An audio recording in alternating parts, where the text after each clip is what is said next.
Hey everyone, welcome back for another deep dive. Today we're going to be tackling a topic that's always top of mind for me. It's healthy eating. Yeah, always a good one. But we're going deeper than just, what's good for you and like what to put on your plate. We're getting into the nitty-gritty of pesticides on our produce. Oh, yeah. That's a good one. Yeah.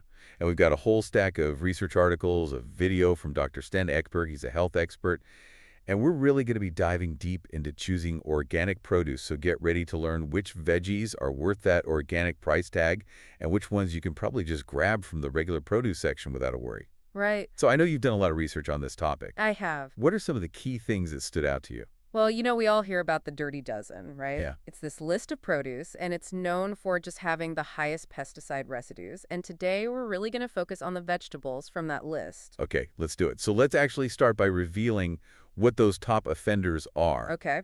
So based on Dr. Ekberg's video, the top 10 vegetables that you should really think about buying organic are spinach, Okay. kale collard greens, mustard greens, bell peppers, hot peppers, Wow. green beans, tomatoes, summer squash, It's a lot. celery, lettuce, cucumbers, and broccoli. That is a lot of vegetables. I know. It's like basically your whole grocery list. Yeah, pretty much. But, I'm looking at this list and I'm wondering, why are these particular veggies topping the chart? Well, it really comes down to their structure a lot. Okay. And how they're grown. So take tomatoes and summer squash, for example. Okay. They have those thin skins. Yeah, And those can make them just way more susceptible to pesticide penetration. that makes sense, I guess.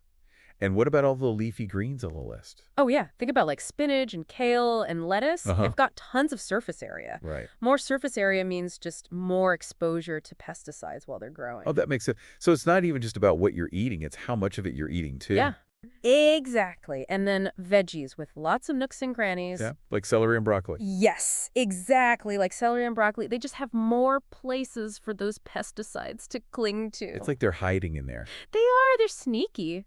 And cucumbers seem pretty smooth to me. Why are those on lists? Well, you know how cucumbers are mostly water? Yeah. They're often coated in wax just to keep them from drying out. Right. But that wax can trap pesticides, Oh. which makes it harder to wash them off effectively. So even if I'm like rinsing my produce really well, Yeah. like I'm scrubbing it, Yeah. it's still possible that those pesticides are just sticking around. Unfortunately, yeah, it's a possibility. And when I think about pesticides, I always think about rinsing. But I'm wondering if that's really enough. Well, it's not just about the amount of pesticide, but it's also about the type of pesticide. Okay. A lot of them are what's called fat-soluble, Okay. which basically means that they don't really wash away easily with water, Hmm. and they tend to linger in the fatty parts of the plant. Oh, this reminds me of something I read about DDT, Yeah. which, a pesticide that's been banned in tons of countries for decades now. Yeah. And it's fat soluble. And studies have linked it to some pretty serious health problems. Right. So it makes me wonder, if it can linger in the environment like that, can it also stick around in our bodies? It can, and that's what's kind of unsettling about these fat-soluble pesticides. They can actually stick around in our bodies, and they accumulate in our fatty tissues. Wow. And that includes, important organs like our brains. Okay. That is unsettling. It is, yeah, it is. So, okay, our bodies obviously have natural detoxification processes. Right. But I'm wondering, how effective are those processes when we're constantly being exposed to these pesticides? Right. Well, our liver, that's our main detoxifier, Yep. Imagine if your liver is constantly bombarded with these pesticides. Okay. It's working overtime to try and filter them out, Uh-huh. and that can just put a lot of strain on the system. Yeah, that makes sense. Yeah. Like you're just constantly pushing into the limit. Right. And it needs a break. It does need a break. Yeah. It's not just what we're eating, though. It's like what our bodies are actually able to handle. Totally. And it's also about the cumulative effects, It's not always about like a single exposure to one pesticide, but it's about the combination of all the different pesticides that we're ingesting over time. Right, like a chemical cocktail? Exactly. And there can be something called synergistic effects. Okay. And this is where like the combined effects of multiple pesticides might actually be even greater than just the sum of their individual parts. Oh, wait. So it's like they're amplifying each other. Exactly. That's scary. Yeah, and there's actually research that suggests that exposure to both organophosphate and pyrethroid pesticides, and these are often used together, Okay. that may have a stronger impact on neurological development than either pesticide alone. So it's like a double whammy. Yeah. Okay, so we've been talking about all this bad stuff. Right. Like the dirty dozen. Yeah. I need some good news. Okay. Let's talk about the Clean 15. So Okay. these are the fruits and vegetables that tend to have lower pesticide residues. Exactly. Could you give us some examples? Yeah, absolutely. So some of the top contenders on that list are avocados, sweet corn onions, Okay. sweet peas, and asparagus. Ooh, asparagus is my favorite. Yeah, it's so good. So what makes these fruits and veggies so good at resisting pests? A lot of them have natural defenses. Okay. So like avocados and onions, for example, they have those really thick outer layers, Yeah. which acts as a barrier against pests. Oh, so they're like wearing armor. Exactly. And onions, they also contain sulfur. Uh-huh. And asparagus, they have other compounds that naturally just deter those insects. So it's like nature's pesticide. Exactly. I like that.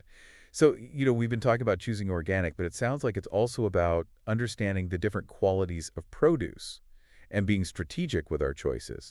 Absolutely. And it's important to remember that pesticide use is often a symptom of a bigger problem, Okay. and that's depleted soil. Oh, can you explain that a little bit more? Yeah. So, modern agricultural practices, they really emphasize monocultures and heavy tilling. Right? And that's actually stripped the soil of so many essential nutrients and beneficial microbes. Oh, wow. And this actually weakens the plants. Oh, no. And it makes them more vulnerable to pests and diseases. So it's like a vicious cycle. Exactly. So then we need more pesticides to try and protect those weakened plants, Right. which further degrades the soil. Oh, man. It's a whole mess. That's really interesting. And it makes me think about something that Dr. Ekberg talked about in his video. Yeah. He talks about how the way we talk about food Mm-hmm. can actually really influence our choices. Right.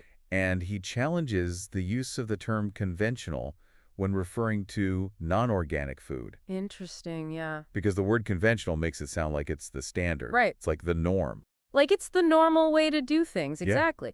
But what Dr. Ekberg argues is that organic should actually be the conventional approach. Right, because that's how food was grown for centuries. Exactly. Like that's how it's supposed to Right, be. it's the original way. Yeah, the OG way. The OG way. And he also talks about how in grocery stores, they often have this small section Yeah. that's labeled natural foods. Yes. So it implies that everything else is unnatural. It's like the weird stuff, like, Yeah. oh, you're eating natural food. Right. You're that person. But shouldn't it be the other way around? Exactly. Like, should the natural food be the normal food? It should be. It's so backwards. Yeah, it's so weird. It is. It really is. So what Dr. Ekberg is saying is that we become so disconnected from the origins of our food. Right. And like what actually makes a natural diet. Totally. So it's like we need to reframe our thinking Absolutely. and really question what we consider to be normal and healthy. Right. It's all about perspective. Exactly. So, we've talked about the Dirty Dozen. Yeah. We've talked about the Clean 15. Right. We've talked about soil health and, how these pesticides can impact our bodies. Mm. Where do we go from here? Well, I think the first step is to really prioritize those organic options for the Dirty Dozen vegetables. Okay. And when organic is available or it's not affordable, you can refer back to the Clean 15 list Right. and choose those. Okay. So it's like having a shopping list for healthier choices. Exactly. But it's not just about what we buy. No, it's not just about what we buy. We also need to think about how we can support sustainable farming practices. Yes, absolutely. And choosing locally grown produce whenever possible. Yeah. That can really help reduce the environmental impact of transportation. Right? And it often supports farmers who are really committed to soil health Okay. and reducing pesticide use. So like Dr. Ekberg said, it's about voting with our wallets. Exactly. It's about putting our money where our mouth is. Yeah. And remember, it's not about being perfect. Right. Every little step we take towards reducing our exposure and supporting, a more sustainable food system is a win. I love that. Progress over perfection. Exactly. Yeah, it just makes it feel a lot less overwhelming. Yeah, it does. Okay, so we've talked about choosing organic. Yeah. We've talked about supporting local farmers. Right.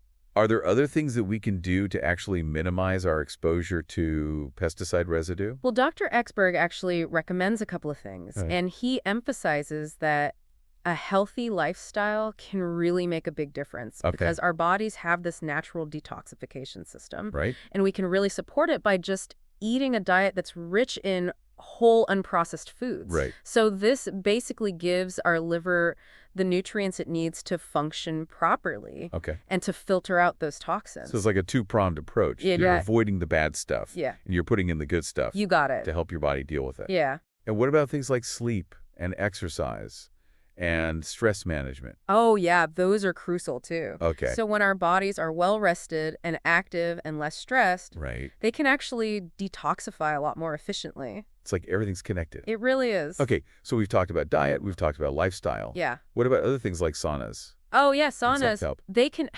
So sweating is actually one of our body's natural detoxification pathways. Oh, okay. And saunas can induce sweating. Right. So that can help eliminate some of those toxins. Like sweat it out. Exactly. Sweat it out. Yeah. But of course, more research is needed on the specific effects of saunas on pesticide detox. Okay. But it's definitely something interesting to look into. Yeah. It's promising. Yeah. Okay, so I think we've covered a lot of really great information. Yeah. But it's easy to feel a little overwhelmed. Right. Where do we even begin? Well, start with small, manageable changes. Okay. So maybe this week you just choose 1 or 2 vegetables from the Dirty Dozen list. Okay. And buy those organic. Yeah. Or maybe you look for a local farmer's market to support. Yeah, those are good starting points. Yeah. And it's about taking action. Right. Even if it's just one small step at a time. Yeah. And it doesn't have to be all or nothing. Exactly. This has been really helpful. Yeah. We've gone from deciphering the dirty dozen to understanding how our bodies actually detoxify. We have. It's clear that the choices we make about the food we eat can have a huge impact on our own health. Yeah. And the health of our planet. Absolutely. It's a holistic thing. Yeah. So we've covered a lot of ground today. Yes. But before we wrap up, there's one more thing that Dr. Ekberg talks about in his video Okay. that I think will really resonate with our listeners. What's that? So he asks, what kind of world do we want to leave for future generations? Oh, wow. Yeah, that's powerful. It is. It makes you really think about the bigger picture. Right. Like it goes beyond just us. Yeah, it's not just about me and you and our health. It's about, the planet. It's about the kids. Exactly. It's about, recognizing our responsibility Yes. to, future generations. Yeah, and that we actually have the power to change things. We do. Like we can create a healthier, more sustainable, and equitable food system. Yeah. For everyone. Not just for us, for everyone. Yeah, I like that. And it's easy to get overwhelmed by all this information. Right. It can feel really big, It can. but every little step we take, Yes. it makes a difference. It does. And, when we make those conscious choices Mm-hmm. about the food that we buy, the farming practices that we support, Right. we're actually part of something bigger. Yes. We're contributing to a movement Yeah. towards a more just and sustainable food system. And then when we share this information with other people, Right. our friends, our family, Absolutely. it amplifies that impact. It does. And then other people get involved too. Yeah. It's contagious. It is. It's like a ripple effect. It's collective action. We all have a role to play in this. I love that. So it's not just about choosing organic to avoid pesticides. Right. It's about understanding how everything's connected. Totally. Our food choices, our health, the health of the planet. It all ties together. It does. And it's about taking action, Yes. both individually and collectively, Exactly. to create a more sustainable and equitable food system. I think you said it perfectly. Thank you. This has been so eye-opening. It has been a good one. I'm walking away feeling very informed and empowered That's what we like to hear. and ready to make a difference. Awesome. So we hope this information helps you navigate the world of, food choices with more awareness and confidence. Until next time, happy and healthy eating. Bye, everyone.